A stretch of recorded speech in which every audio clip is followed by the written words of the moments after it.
Who wouldn't want their child to be smarter? Have better social skills, better problem-solving skills, and a better memory? Well, these are just a few of the benefits that science tells us are naturally afforded to people that are bilingual. And for many of these benefits, becoming fully bilingual is not even required. With a small exposure sufficient, or a reasonable exposure sufficient to deliver the benefits in the right stage of life. So for parents with young children, easy, right? Expose your child to a second language. Well, unfortunately, not quite that easy. Let me tell you a little bit about our story.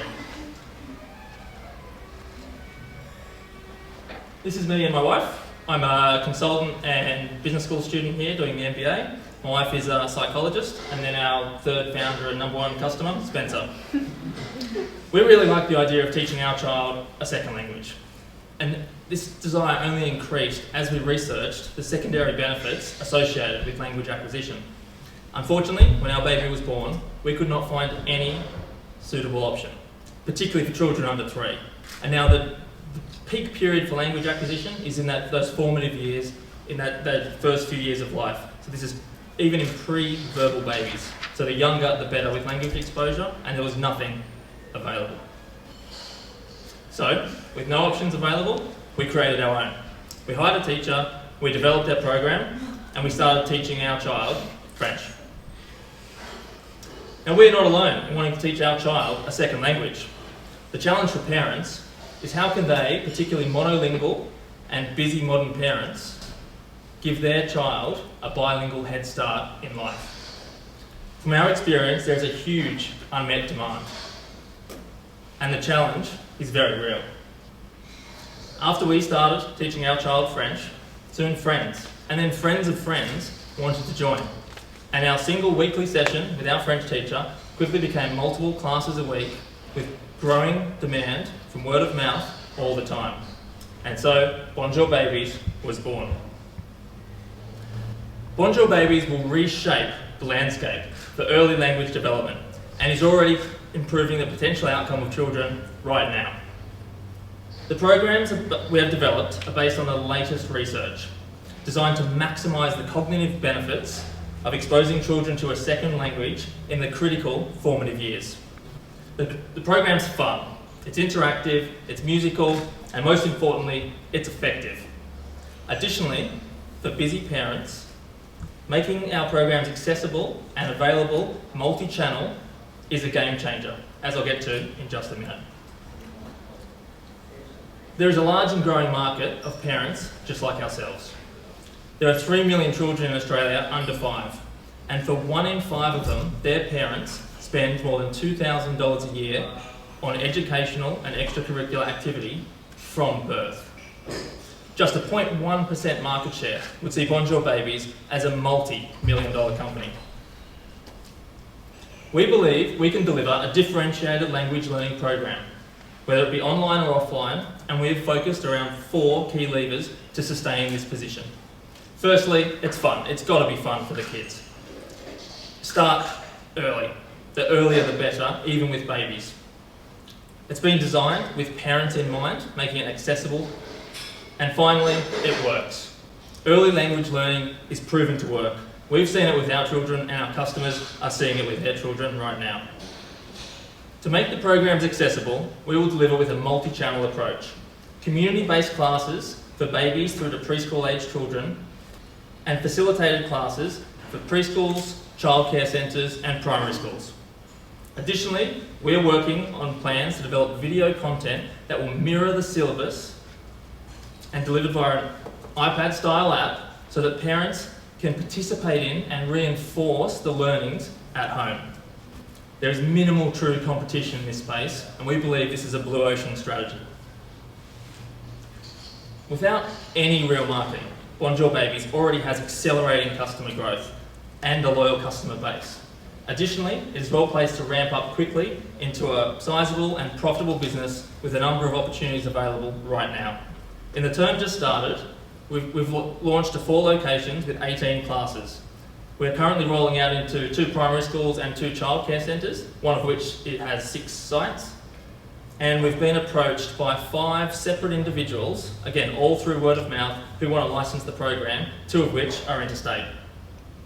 By early 2016, we expect the annualised revenue on the existing footprint alone, with no further growth, to be $300,000 per annum.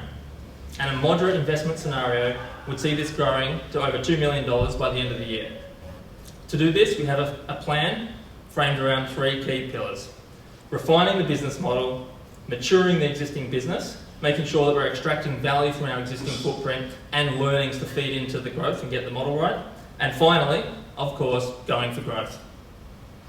We do have longer term growth ambitions as well, having recently registered Hola Babies and Ni Hao Babies, and we think there's a big opportunity for an English language version in non-English countries. However, right now we're 100% focused on Bonjour Babies. Bonjour Babies is going to reshape the landscape for early language development in Australia and elsewhere. The science says it, we've seen it with our own children, our customers have seen it with their children, and hopefully, after tonight, you'll have seen it too. Merci.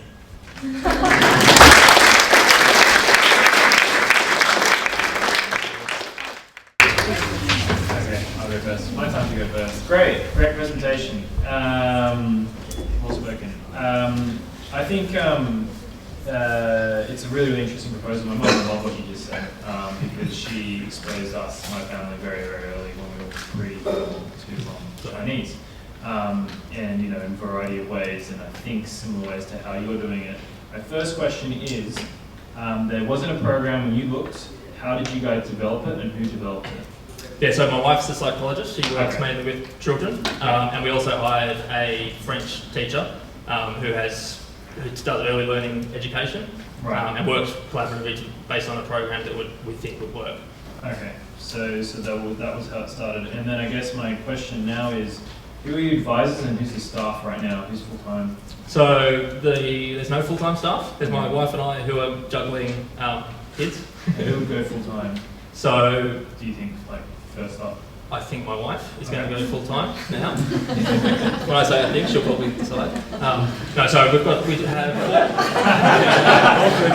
Sorry, I saw the look. Sure. Yeah. So at the moment we've got 4 part-time teachers. Most of them are happy with the part-time arrangement. Obviously, as we go into license, then licensees would come in and they would then go full-time on the business. Right now, so we've got an advisor from a large child franchise in the sporting arena. They were one of the fastest growing and probably the largest provider. So they've come on in an advisory board capacity. And what's the ask? Is there an ask here, or what do you mean tonight? Tonight, yeah. What was the ask? Is there an ask? For funding. Okay, so I'm looking around the room. Or whatever the ask is. I'm looking around the room. Most people here look a little young to have kids, I'm hoping, but I'm sure a few people here are going to have kids. First of all, get your kids along. It's never too late. The earlier the better. So today is the earliest possible time you can start. Start now. Look, I think in terms of our ramp up, we've got 2 ways. We've bootstrapped it to now, and because we've got negative working capital, because people are paying for the term in advance, we can continue to bootstrap the growth profile.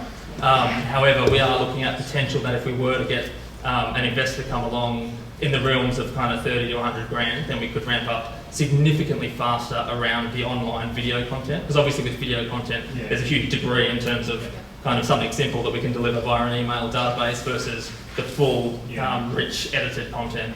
So there's a degree within that. Oh, thanks. I've got a lot of questions. I just have too many. That's my problem. So I thought I might go last. But anyway, you delivered a great business plan as well. I just want to compliment you on the business plan. It was very thorough. I really enjoyed reading that. So many questions. Why French? What about Chinese? What about a language? Yeah, it's a really why French? I'm just curious. The cognitive benefits you get come from just having a second language in your brain. Your brain gets wired differently as long as you're exposed in the first 6 years. So French mainly because it's more accessible for the parents, and so when we're starting with babies, most parents find Mandarin a little inaccessible, at least in the circles where we were mixing to start with. So French is a lot more accessible. People have a bit of a natural affinity for it. It's an easier language so that parents can be involved in the teaching. But obviously that's through the way it's evolved, and we're definitely not ruling out other languages in the future. If you're going to ask the teachers that you're hiring to deliver your program and will hire, are they going to be French speakers mother tongue, or could they be just anyone? And I'm asking because I grew up in a multilingual family, and I'm raising a multilingual family, and I've always been told, even though I speak English, but it's not my first language, never to address my child in English because I'm essentially ruining her. Yeah. So, are you teaching? I'm To date, it's all been native French speakers. fantastic. So the interesting thing is when babies are born, they have the capacity for all 6,000 languages on the planet. Yep. Between 9 months and sort of 2 years, that whittles down to the languages they've been exposed to. So if you've been exposed to English, by then your tongue, your tonal vocabulary is down to a single language. So you can never speak, or rarely speak, like a native speaker. So the idea is it almost doesn't matter what you expose them to, but you're broadening their potential horizon. Now you're talking babies, really, you're talking about the formative years. What about post? What about making sure that language actually gets acquired so it doesn't just get forgotten about? Yeah, absolutely. So, a lot of the schools already have programs in place. So there's nothing between really babies and preschools. The government is currently trialling preschools and childcare centres with 40. It's not part of your business plan to maybe expand into the later years? Well, at the moment we are going into kindergarten, first and second, after school care. I've gone up to year 6, then go public. There you go. All right. That's Yeah. There you go. And French is Hot off the press. which is the other reason for French, so that it basically is giving them that head start for the French model already existing schools, and it's on most continents. I could come and stand next to you. Yeah. You just go with the brains of the other. That's it. I'll do it. Yeah, Stop okay. there? Okay. All Stop right. there. Great. Thanks so much. Thank you so much.